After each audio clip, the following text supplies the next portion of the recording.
మన favourite bowler ball వేస్తే wicket మొక్కలవ్వాలనుకుంటాం.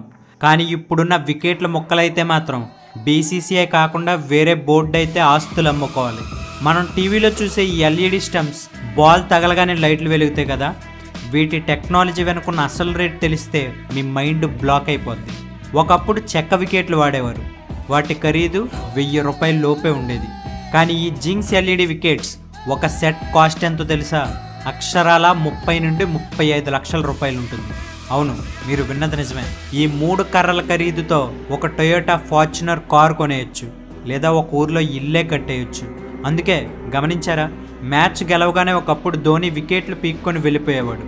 కానీ ఇప్పుడు గెలిచాక ఆ వికెట్లు తీసుకెళ్తే అంపైర్లు పరిగెట్టుకుంటూ వచ్చి ఆ వికెట్లు లాక్కుంటారు. ఎందుకంటే ఆ వికెట్లు కాదు, వెలిగే బంగారం. ఈ సర్ప్రైజింగ్ థింగ్ విని షాక్ అయి ఉంటే కామెంట్స్లో జైషా అని ట్యాగ్ చేసి మీకు ఒక ఫార్చునర్ కార్ని గిఫ్ట్గా అడగండి.